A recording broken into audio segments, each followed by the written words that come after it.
There's a lot of talk right now about possible cuts to Social Security, and many of you have asked if the benefits that you depend on are at risk.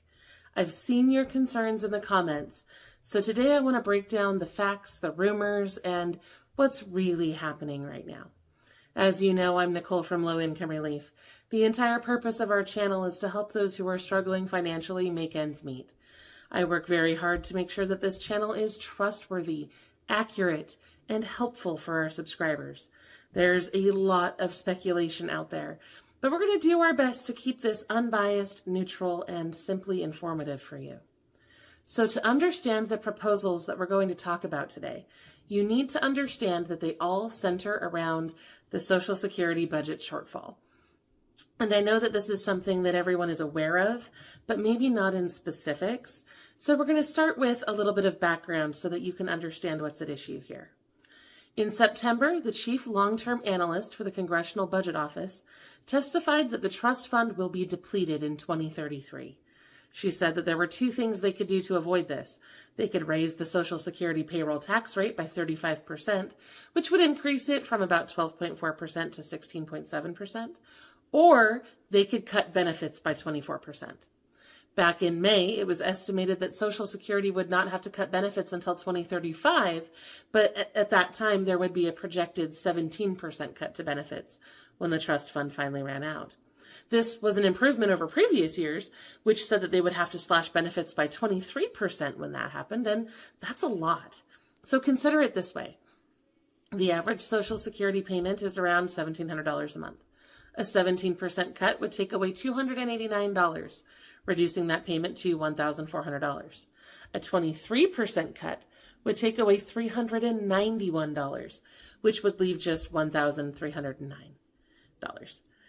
That would be disastrous for many low-income seniors and people with disabilities who rely on this essential program.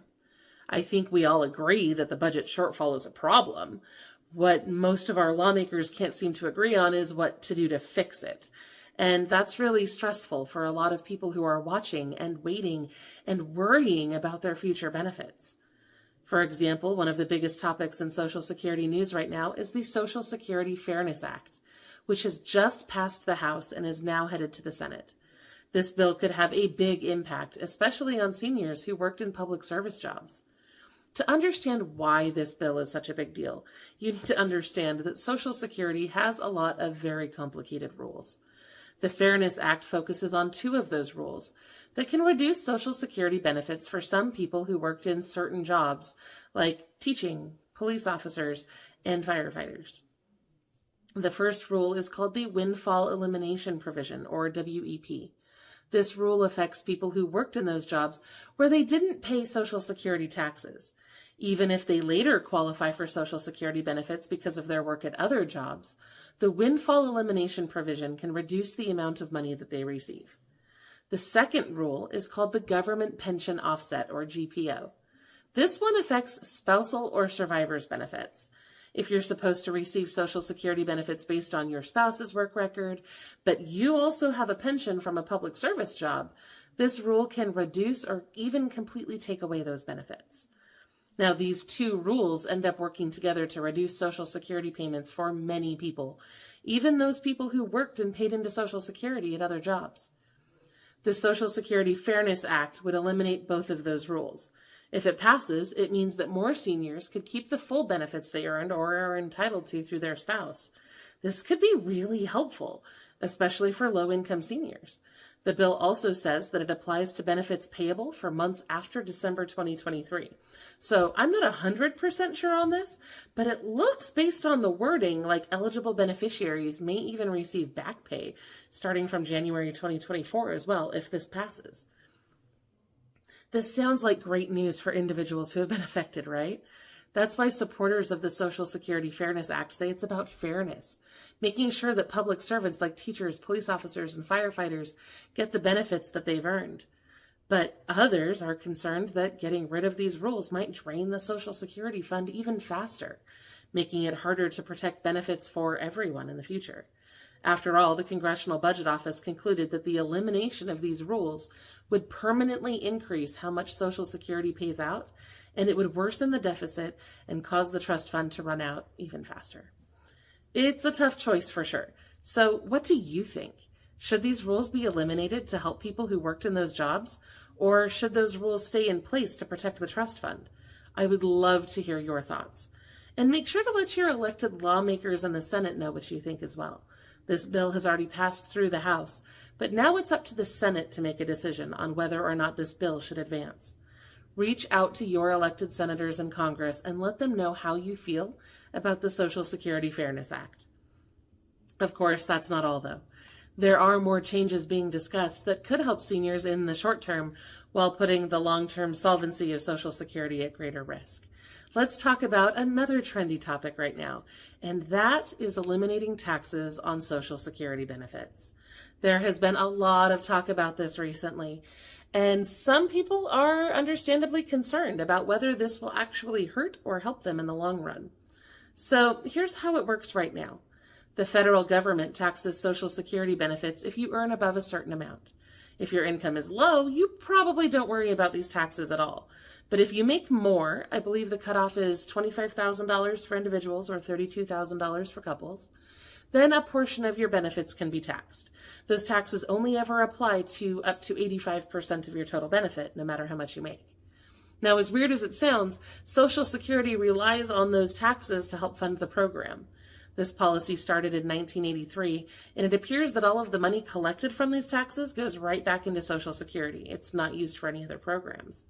Now, some lawmakers have proposed ending the tax on Social Security, arguing that it would allow seniors to keep more of their benefits. Around 40% of Social Security recipients pay taxes on those benefits, and those people could see an increase in the money they keep if those taxes are done away with. While this might sound like a win for retirees, experts warn that it could have unintended consequences.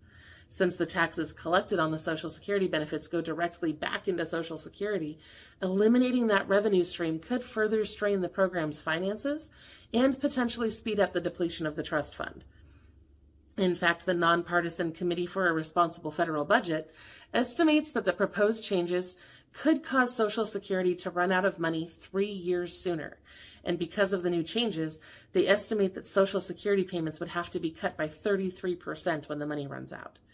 That's a significantly steeper cut than was previously forecast. For context, that means that a $1,700 monthly payment would be cut by $561, which would leave you with just $1,139 instead. That is a huge loss. So, what do you think? I know that cutting those taxes could help seniors in the short term, but should we do it? I would love to hear your thoughts on this. Now, as a side note, the federal Social Security tax affects everyone, and that's what's at issue here. But some states also tax Social Security benefits. Most states don't. I think 41 states in Washington, D.C. do not tax those benefits. But 9 states still do. Colorado, Connecticut, Minnesota, Montana, New Mexico, Rhode Island, Utah, Vermont, and West Virginia. Now, the good news is that some of those states are moving away from taxing Social Security as well. I think West Virginia plans to completely phase out their state Social Security tax by 2026. And of course, one of the big reasons why Social Security is struggling financially is because of the payroll tax cap. I don't know if you knew this or not, but those payroll taxes only apply up to a certain income limit, which in 2025 is $176,100. That means millionaires and the ultra-wealthy stop contributing to Social Security by about March every year, because only their first $176,000 or so is actually taxed for the Social Security program. Raising that income cap could potentially cover about 1/3 of the current funding deficit.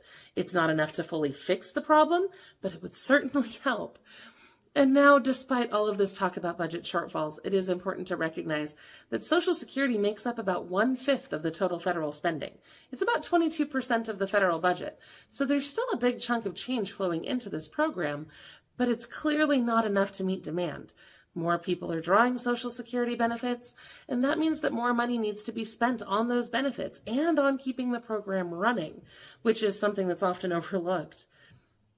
The Social Security Office has been struggling to keep up with demand, in part due to, you guessed it, a budget shortfall. Social Security Commissioner Martin O'Malley recently revealed that more Americans are dying while waiting for a decision on their disability claims than ever before. The backlog of disability benefit cases has reached nearly 1.2 million people. That's more than double what it was in 2017. And the time that it takes to get an initial decision has nearly doubled as well, from 110 days in 2017 to 218 days now. That's more than 7 months of waiting for help that people desperately need. So, what is happening? A big part of the problem is funding. While Social Security's benefit payments come from dedicated funds, the customer service budget is approved by Congress each year. And when adjusted for inflation, that budget has been reduced by over 9% since 2017. Despite that, Social Security has managed to reduce hold times for its national helpline from 42 minutes late last year to just over 11 minutes this year, and that's certainly helpful, but it doesn't solve the bigger problem of the massive backlog of disability cases. According to the Urban Institute, it would take an additional $1.8 billion over 3 years just to clear the backlog. To address this crisis, AARP has been calling on Congress to let Social Security use more of its dedicated payroll tax revenue to improve customer service.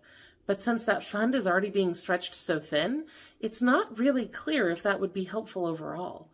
In the meantime, the Social Security Administration budget is being used to do all sorts of different things. For example, the federal government has been trying to revitalize and preserve native languages.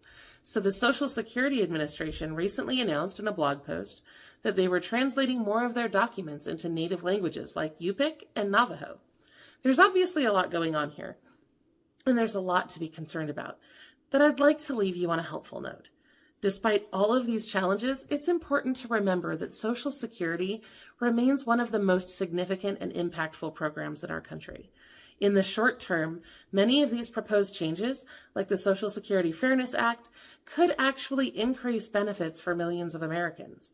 For example, public servants affected by WEP and GPO could see their benefits restored or increased, and the COLA adjustments that are coming will help retirees keep pace with rising costs, and the elimination of taxes could increase the amount of benefits kept by around 40% of beneficiaries. These things by themselves are, I'm sure, welcome news for the millions of people who are struggling and need that extra assistance. And while discussions about taxes and funding definitely sound alarming, the good news is that Social Security is too important for lawmakers to ignore. Around 1 in 5 Americans collect benefits from this program, and historically, Congress has always stepped in to ensure that Social Security stays solvent, and there's every reason to believe that they'll do so again, even if they wait to the last minute to do it. Whether it's raising the income cap on payroll taxes or finding other solutions, I think it's really likely that they will take some kind of action to protect this program. Now, I know that Social Security is a hot topic right now, and there's a lot of fear and misinformation out there. But I'm personally tired of the fear-mongering in our 24/7 news cycle, and I'm sure you are too. So instead, I just wanted to focus on giving you the facts and empowering you to take action. So, what do you think? Should Congress pass the Social Security Fairness Act? Should taxes be eliminated, or is it better to focus on long-term solutions, like raising the payroll tax cap? Let me know your thoughts in the comments. I truly do love to hear from you. And remember, your voice matters. Reach out to your senators and tell them what you think about these proposals. Reach out to your lawmakers and encourage them to take meaningful action to help the Social Security Fund remain solvent. And before we go, I just want to remind you to sign up for a My Social Security account if you haven't done that already. If you create your account by November 20th, you may have early access to your annual COLA notice. That's the letter that comes out every December and tells you how much your benefits will be in the new year after that cost of living adjustment takes effect.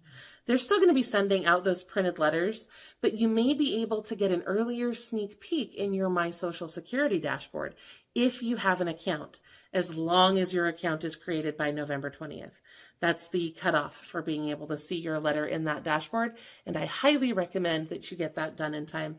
There's all sorts of other things that you can do in the My Social Security dashboard as well that can be really helpful for you. So it's definitely worth checking out. Just make sure that you're on the official Social Security government website and that you're signing up for that account called My Social Security. As always, thank you so much for watching, and please be sure to pop over to our second YouTube channel called Fast Facts by Low Income Relief for some critical EBT information that we'll be sharing there right about now. I will see you there. Also, if you have any other questions about Social Security or other topics that we cover on this channel, please let us know in the comments, because we're starting to create more videos that are a direct answer to the questions that we receive. So the more questions you ask in the comments, the more likely you are to be able to get those questions answered. I really appreciate you, and I hope you have a wonderful week. I'll see you again soon.